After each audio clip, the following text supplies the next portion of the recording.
Alors, puisque nous la caille, côté élection à préparer dans Broward County, qui prend toute décision, est-ce que nous avons une idée de qui j'en ça y est, qui ça fonctionne?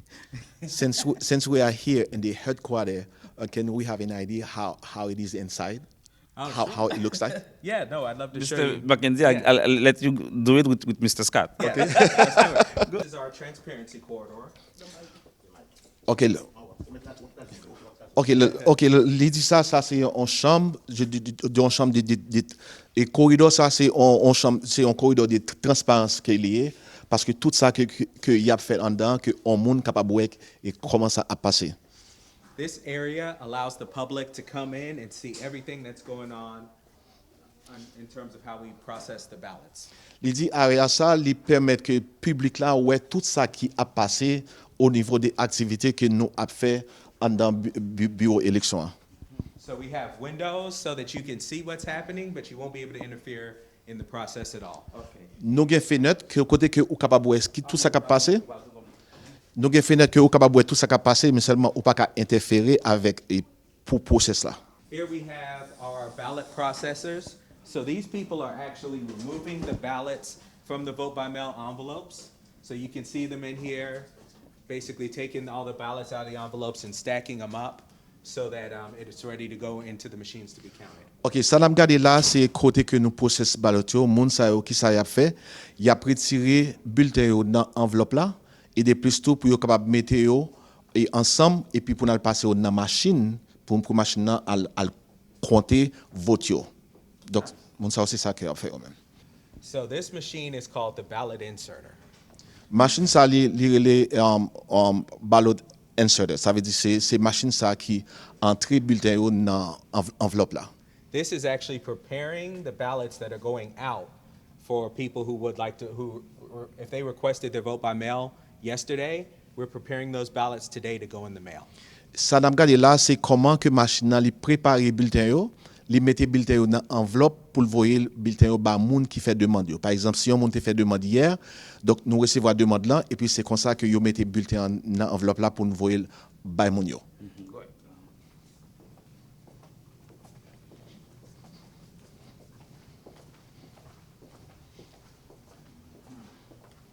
What you see here are the ballots that have actually come back.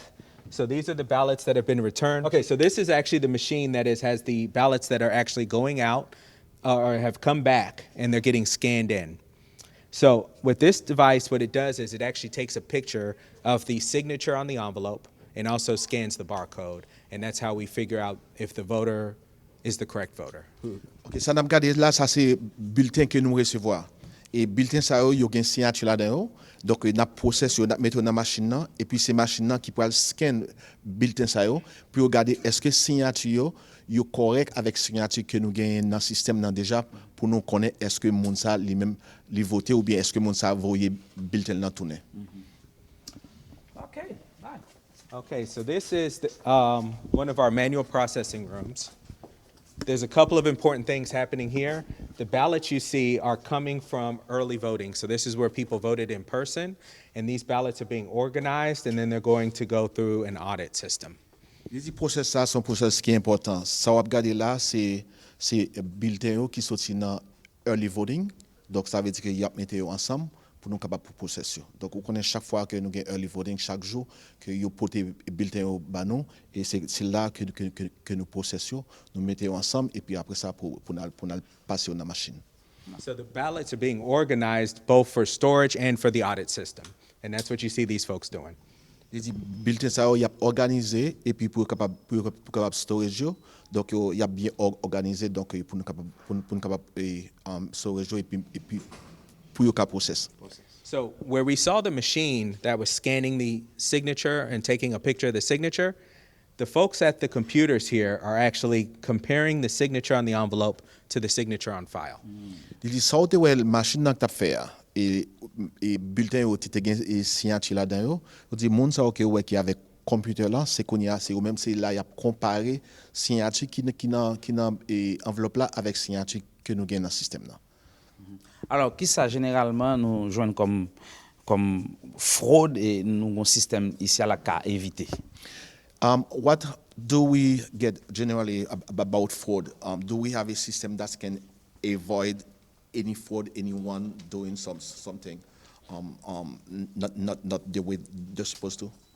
Yeah, so basically that's where the signature comes in. So we make sure the signature matches so we know the same person who requested the ballot, the registered voter is actually the person who voted the ballot. If the signature doesn't match, they have to fix that. We're not going to open the envelope, we're not going to count that vote until they confirm that they are the person who voted that ballot. Est-ce que nous connaissons une signature qui pas match et c'est volontairement des gens qui a essayé de faire fraude?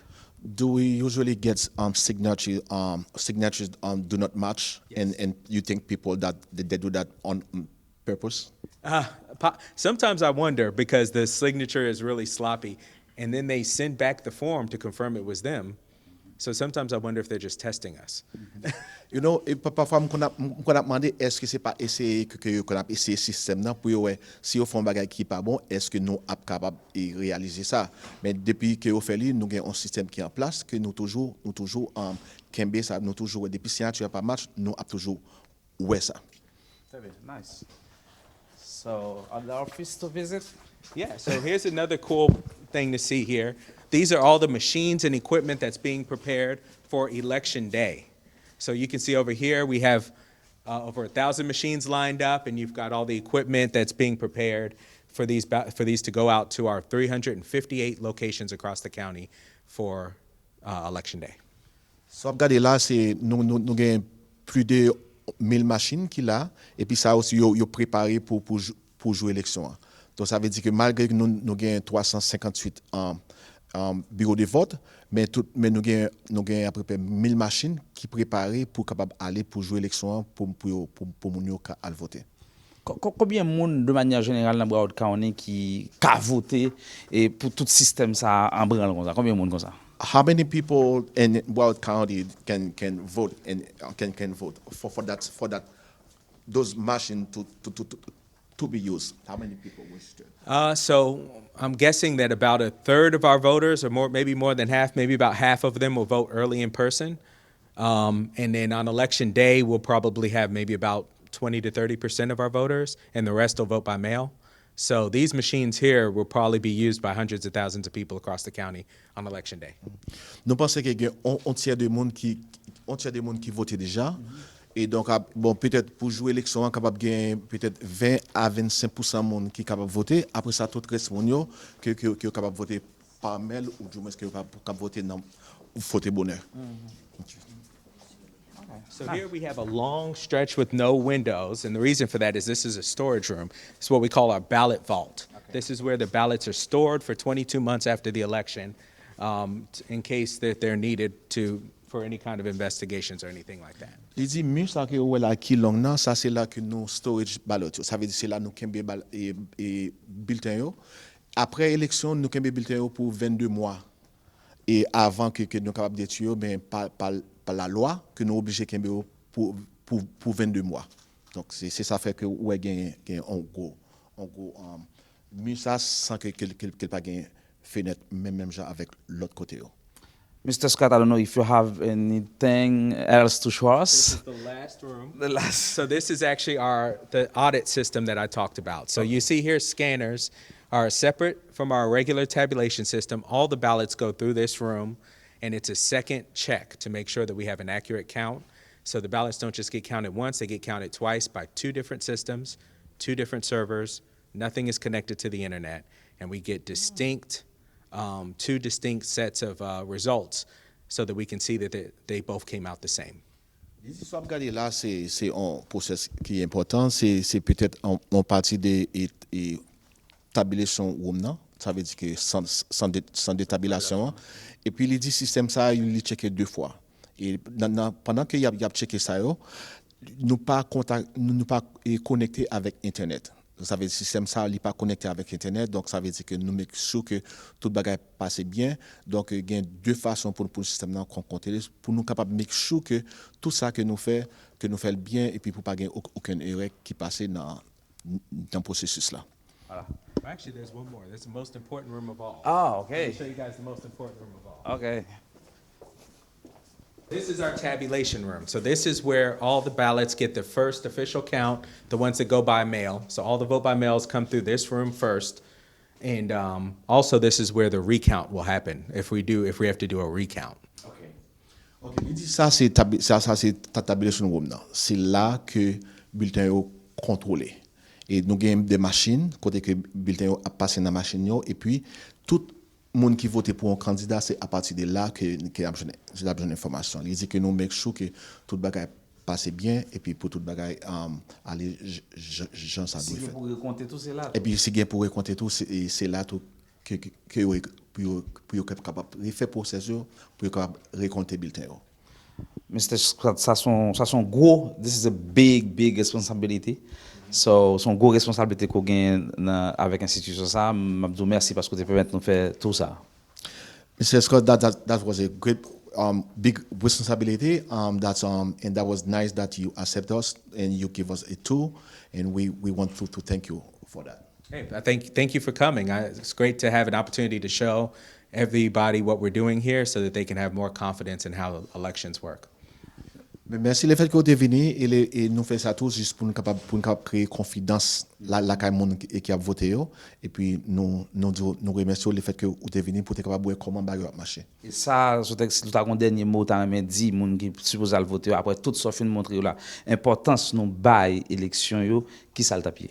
After you show us everything, if you have the last words to encourage people to vote, what that's going to be?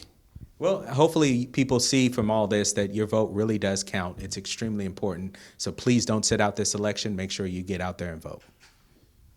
Il dit que il encourage tout le monde à voter et puis élection ça sont élection qui est important et puis make sure que vote par là est compté pas chita la caillou et puis sortir et puis à voter. Mr. Stuckert, thank you. It was a pleasure. Thanks for coming. Great having you. Thank you. N'a croisé encore nous surtout comment processus là tayé GUY WEWE Radio A là pour toute information ba ou n'a dit rete avec nous suivre si notre information sur élection c'est sur plateforme pa nous ou connaître avec sur browardvote.gov. N'a pas monsieur GUY WEWE n'a croisé encore Monsieur Edison, thank you. Merci beaucoup. Merci beaucoup. À la prochaine. Bye bye tout le monde.